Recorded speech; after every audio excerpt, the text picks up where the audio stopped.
떨어지는 칼날을 잡지 마라 이런 주식시장의 격언이 있습니다. 그 종목의 30% 정도만이 지수의 수익률을 이깁니다. 계좌를 개설을 해서 어떤 지수에 투자를 할지 한번 알아보러 가보도록 하겠습니다.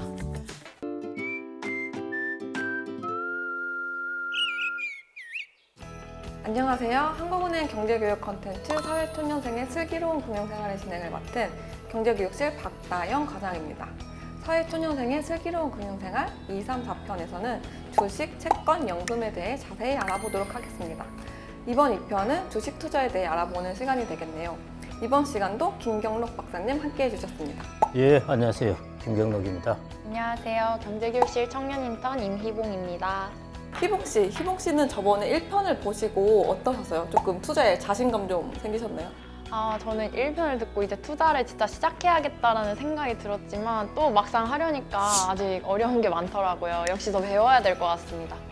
맞습니다. 저희가 지난 1편에서는 투자 기초에 대해 배웠는데요. 많은 분들이 이 영상을 보시고 용기를 얻으셨을 것 같아요. 하지만 투자가 용기만으로 되는 건 아니죠. 그래서 오늘 2편에서는 대표적인 투자 자산이죠.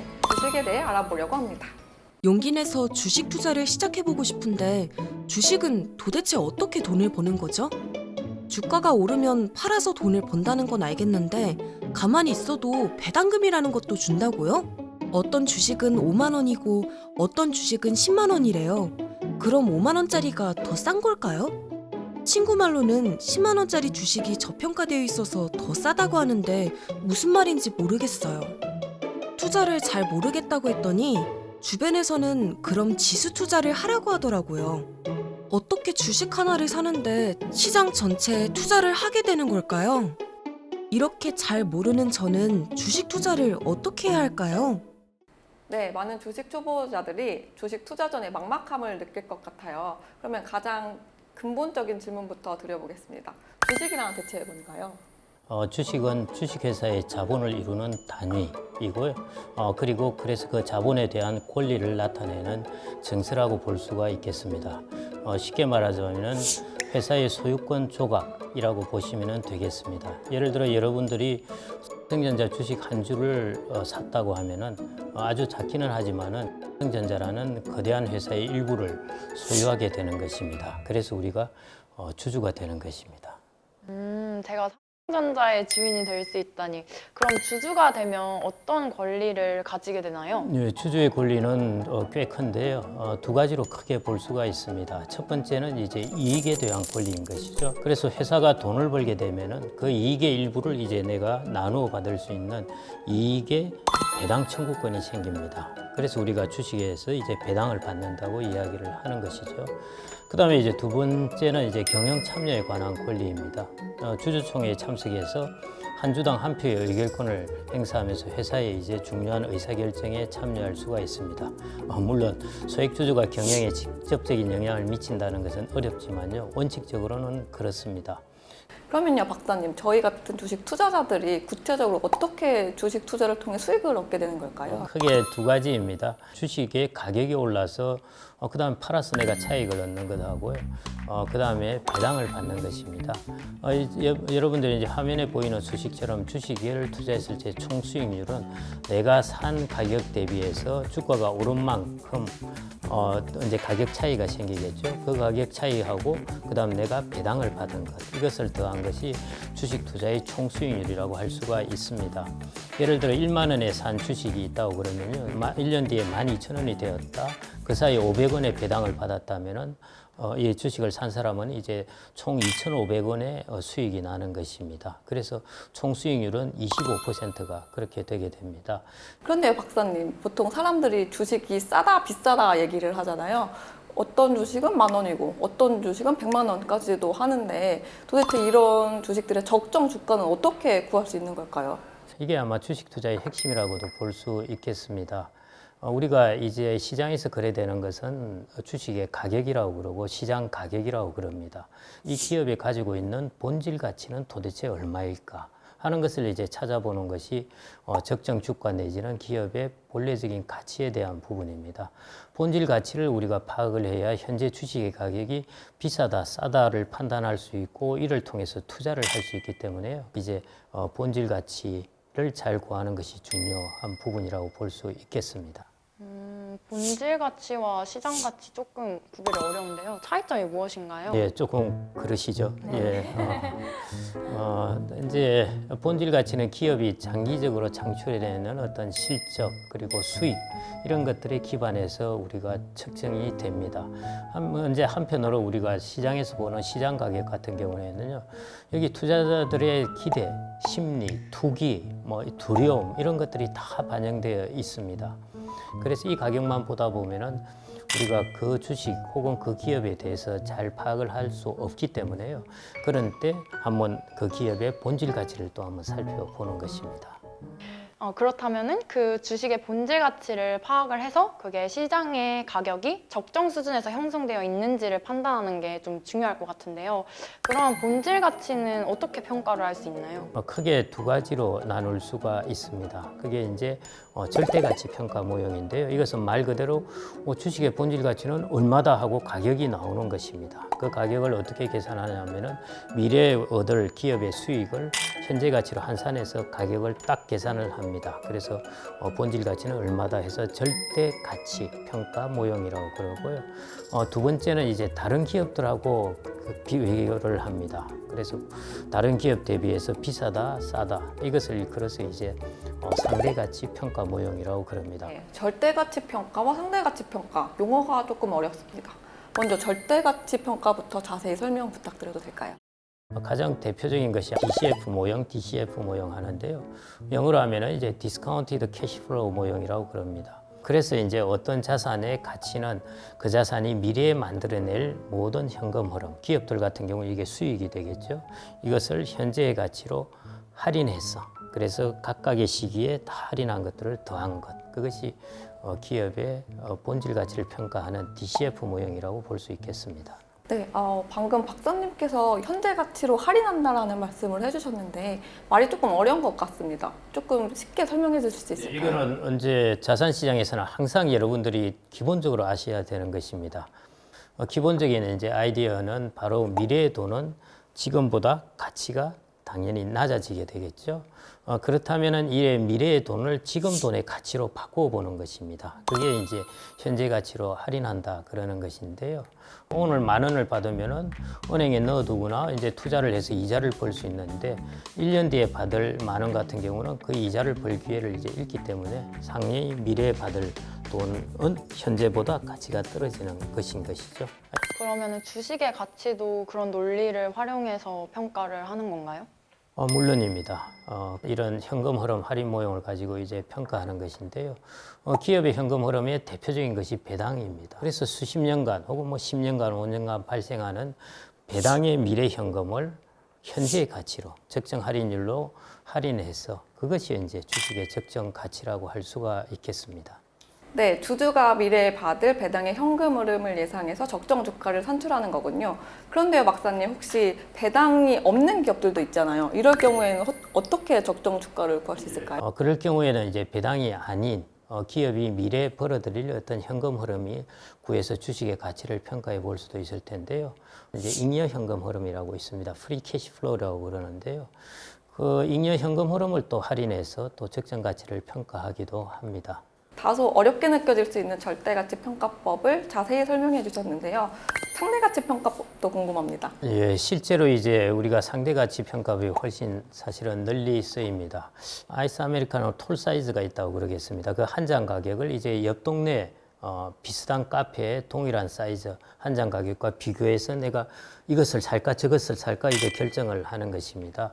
그래서 기업의 이제 특정 지표를 주가와 비교해서 우리가 주가 배수라고 그러죠. 이걸 이제 동종업계의 다른 기업들과 비교해서 이 기업의 주식 가격이 상대적으로 싸다 비싸다 해서 이제 주식에 투자하는 방법 이게 이제 상대 가치 평가라고 볼 수 있겠습니다.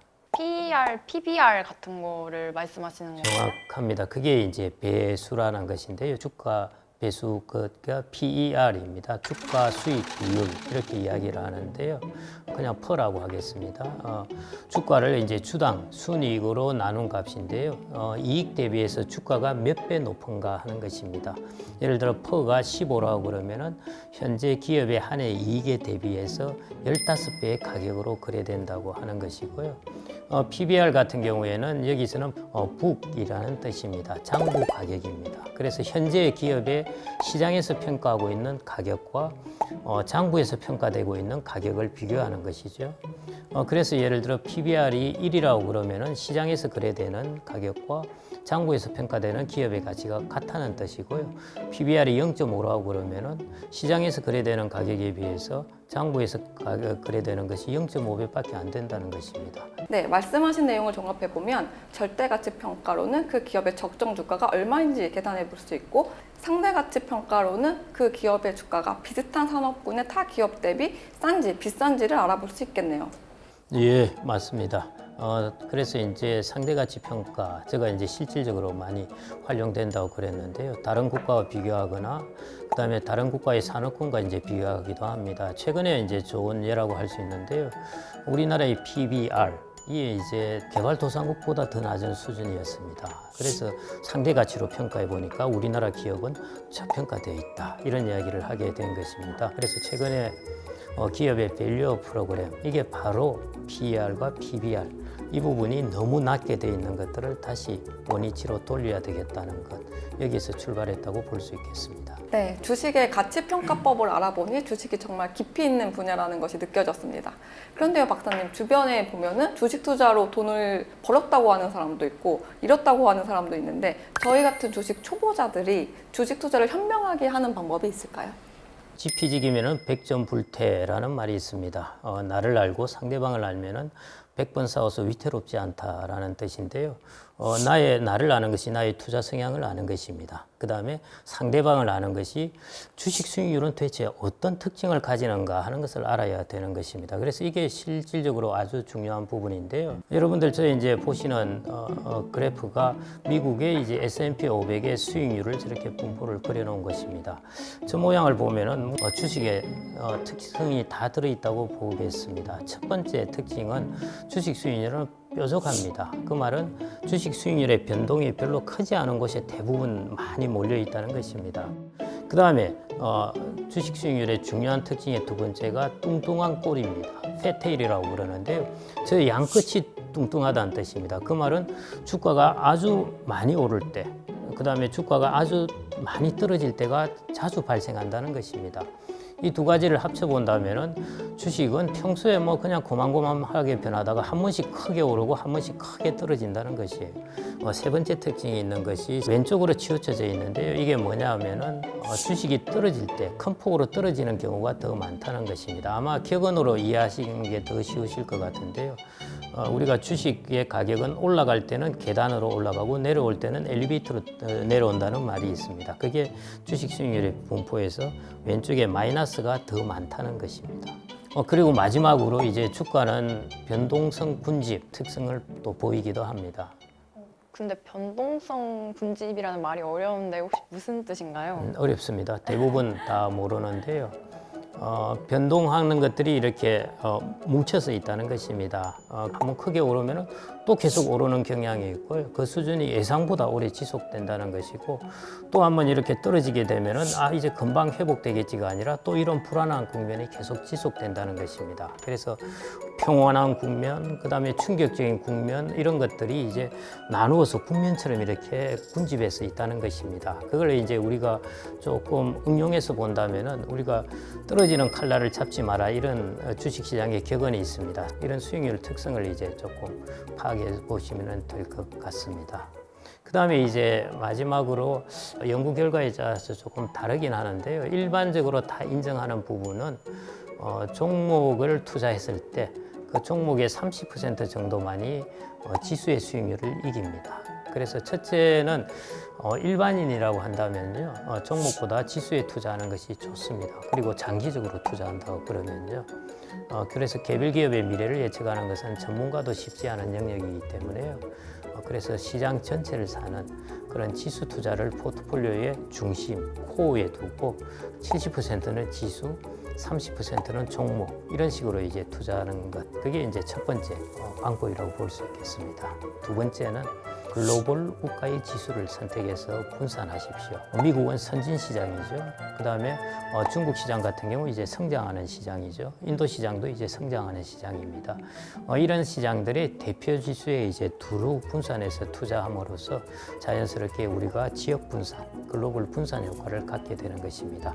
그리고 이제 세 번째가 그냥 꾸준하게 계속 장기로 투자하시면 좋습니다. 주식은 변동성이 커서 위험이 있는데요. 장기로 투자하게 되면 그 위험이 줄어듭니다. 그래서 와튼 스쿨의 이제 제레미 시겔 교수 연구에 따르면은 투자 기간이 한 20년 이상으로 길어지게 되면요. 주식의 변동성이 오히려 채권보다 낮아진다고 그럽니다. 그다음에 이제 네 번째는 이제 낮은 가격에 사는 것이 무엇보다 가장 좋습니다. 아무리 좋은 주식이라도 비싸게 사면은 수익을 내기 어렵습니다. 그래서 이제 앞서 배운 가치평가법 이런 것들을 잘 활용해서요, 기업의 본질 가치 대비해서 충분히 싼 가격 잘 한번 활용을 해보십시오. 제가 1편에서 이제 투자의 기초를 설명할 때 그때 제일 중요하다고 하면서 매직이라고 말씀드렸던 그 내용이 뭐였죠? 복리. 맞습니다. 그래서 이제 다섯 번째 마지막이 이제 장기 복리 효과를 노려서 투자를 하는 것입니다. 1편에서 강조했듯이 시간이야말로 사회초년생이 갖는 가장 강력한 무기입니다. 그래서 빨리 시작하라는 뜻이죠. 그리고 꾸준한 투자를 통해서 복리의 마법을 가장 극대화해야 됩니다. 오늘 주식 투자의 A부터 G까지 알아봤는데요. 혹시 오늘 배운 내용의 핵심을 짚어주실 수 있을까요? 네, 물론입니다. 첫 번째 이제 주식의 수익은 주가 상승하고 배당에서 나온다는 것을 이해하는 것인데요. 그래서 그런 부분에서 우리가 배당의 역할을 꼭 생각을 하셔야 되는 것이고요. 그다음에 두 번째 이제 우리가 주식의 가격을 언제 서로 비교해 보면서 우리가 판단을 해야 되니까요. DCF, 현금 흐름 할인 모형과 같은 절대 가치 평가법도 있고 PER이나 PBR과 같은 이제 상대 가치 평가법을 통해서 기업의 적정 가치 이런 것들을 이제 고민하는 습관을 좀 들여야 됩니다. 그 다음에 이제 마지막으로 글로벌 분산 지수입니다. 그래서 글로벌 지수를 사서 장기로 보유하는 것이 가장 현명한 투자의 길이다. 이렇게 볼 수가 있습니다. 그렇게 사면은 여러분들도 나중에 한 30년 이렇게 되면은 아마 자산이 크게 증식되어 있을 겁니다. 네, 오늘 정말 너무너무 많이 배운 것 같습니다. 좀 막연하게만 느껴졌던 주식 투자가 이제는 좀 체계적인 하나의 학문처럼 느껴지기도 하는데요. 오늘 배운 내용을 바탕으로 저만의 또 투자 계획을 세우고 계좌를 개설을 해서 어떤 지수에 투자를 할지 한번 알아보러 가보도록 하겠습니다. 네, 희복 씨 오늘 유익하셨더니 정말 다행입니다. 이제 주린이 조금 탈출하시는 건가요? 모르겠습니다. 열심히 하겠습니다. 네, 오늘 이 영상을 보시는 다른 사회초년생 분들도 유익한 정보들을 많이 가져가셨으면 좋겠습니다. 사회초년생의 슬기로운 금융생활. 오늘은 주식 투자에 대해 알아봤는데요. 다음 편에는 주식과는 또 다른 매력을 가진 채권에 대해 알아보도록 하겠습니다. 오늘 함께해 주신 두 분 감사합니다. 감사합니다.